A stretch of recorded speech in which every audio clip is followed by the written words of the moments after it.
Radhe Radhe friends. आज हम कार्तिक मास का 7वां अध्याय पढ़ेंगे। इतनी कथा सुनकर सूजी ने शौनक ऋषि कहने लगे कि हे सूजी, आप कृपया करके हमारे कार्तिक तथा तुलसा का महात्म कहिए। तब सूजी कहने लगे कि हे ऋषियों, जो तुमने मुझसे पूछा यही प्रश्न एक समय नारद जी ने राजा पृथु से किया था, और जो कुछ नारद जी ने दिया वही मैं तुमसे कहता हूँ। एक समय राजा पृथु नारद जी से कहने लगे कि नारद जी, भगवान को तुलसी इतनी क्यों अधिक प्रिय है, आप इसका महत्म कहिए। तब नारद जी कहने लगे एक समय राजा इंद्र बहुत से देवता और अप्सराओं सहित महादेव जी के दर्शन को गया। सो जब कैलाश पहुँचे तब एक बड़े भारी आकार वाले भयंकर नेत्रों वाले पुरुष को देखकर इंद्र ने पूछा कि तू कौन है और शिव कहाँ है। जब कई बार पूछने पर भी उसने कोई उत्तर नहीं दिया तो इंद्र ने क्रोध में आकर अपना विरज उसके कंठ पर मारा, जिससे उसका कंठ नीला हो गया। परंतु इंद्र विरज भी भस्म हो गया। फिर उनकी आंखों से ऐसी प्रचंड अग्नि निकली मानो इंद्र सहित सारे संसार को भस्म कर देगी। ऐसी स्थिति देखकर बृहस्पति जी हाथ जोड़कर और इंद्र को दंडाकार झुकाकर शिव की स्तुति करने लगे कि हे देवादिदेव, त्रिपुरासुर तथा आकसुर का नाश करने वाले, यज्ञ का फल देने वाले त्रिपुरारी, आपको नमस्कार है। ब्राह्मणों की रक्षा करने वाले, आपको नमस्कार है। नारद कहने लगे कि हे राजा पृथु, इस प्रकार स्तुति सुनने पर श्री महादेव जी ने त्रिलोकी को दग्ध कर देने वाली अग्नि को शांत कर दिया और कहने लगे कि हे देवताओं, वर मांगो, मैं आपकी स्तुति सुनकर अति प्रसन्न हूँ। हमने इंद्र को जीवन दान दिया, और हे बृहस्पति जी, आज से तुम्हारा नाम जीव होगा।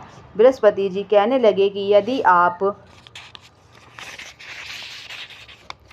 आप प्रसन्न हैं तो इंद्र की रक्षा कीजिए और संसार का दाह कर सकने वाली अग्नि को जो आपके नेत्र में उत्पन्न हुई है उसको शांत करिए। तब शिव कहने लगे कि नेत्र से निकली हुई अग्नि वापस कैसे जाए, अतः हम उसको दूर फेंकते हैं। ऐसा कहकर अग्नि को हाथ में लेकर समुद्र में फेंक दिया। वह गंगा के संगम में जाकर गिरी और बालक हो रोने लगी।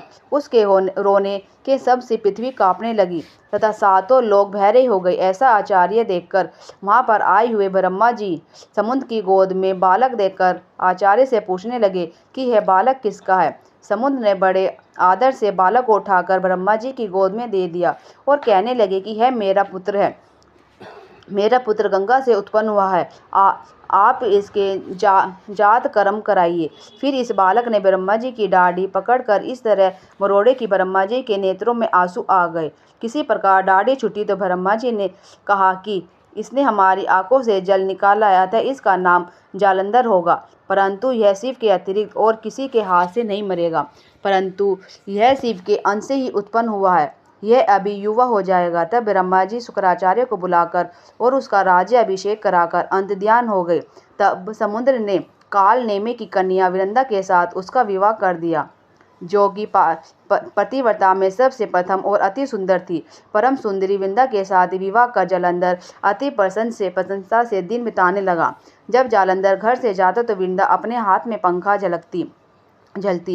वह अपने पति को नारायण समझकर उसकी सेवा क्या करती। इतना कहकर नारद जी बोले, हे राजा पृथु, देवताओं से डरकर जो सब दैत्य पाताल में भाग गए, वे जालंधर का भय पाकर फिर पृथ्वी पर आकर घूमने लगे।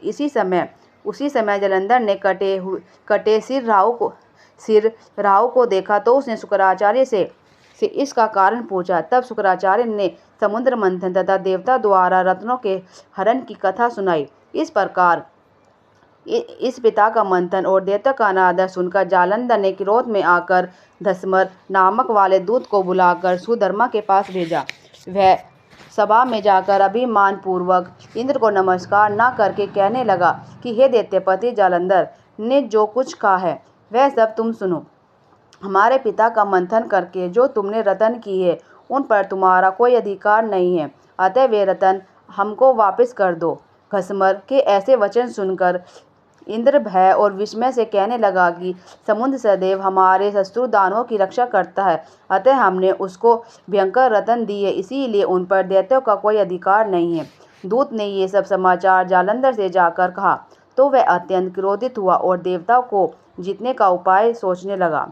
उसने सब दिशा और पातालों में अपने दूत भेजकर सब दैत्यों को बुलाया और शुभ तथा निशुभ को अपना सेनापति बनाकर स्वर्ग के नंदन वन में जाकर इंद्र की अमरावती पुरी को घेर लिया।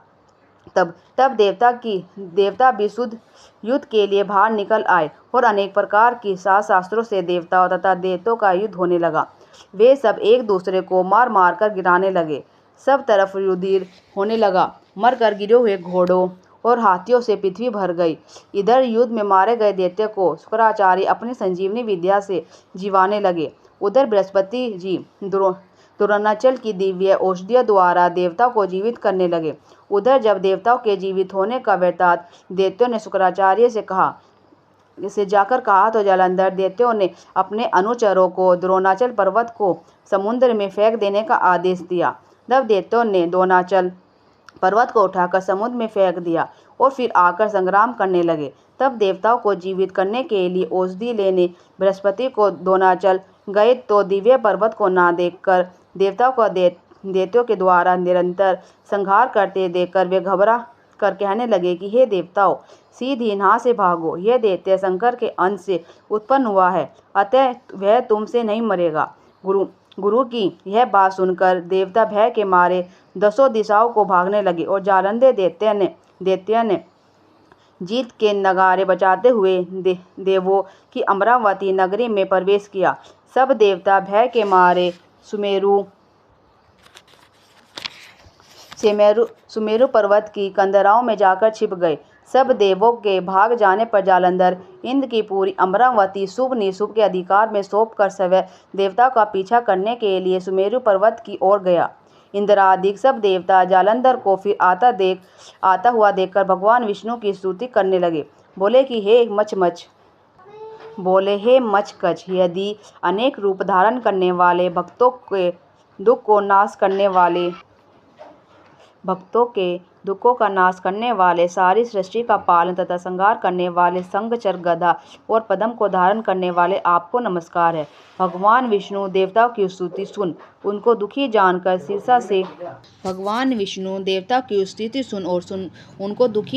सीता से उठ गरुड़ पर सवार होकर जाने लगे तो लक्ष्मी जी ने पूछा कि भगवान आप कहाँ जा रहे हैं। तब उन्होंने उत्तर दिया कि तुम्हारे भाई जालंधर से पीड़ित देवताओं की सहायता से निमित्त जा रहा हूँ। तब लक्ष्मी जी कहने लगे कि भगवान मैं आपकी परम प्रिय हूँ, तब आप मेरे भाई को कैसे मारेंगे। तब भगवान ने कहा कि शंकर से उत्पन्न और ब्रह्मा के वचन से हम जालंधर के कदापि नहीं मारेंगे। ऐसा कहकर शंकर चक्र और खड्ग लेकर जालंधर के साथ युद्ध करने के लिए चल दिए।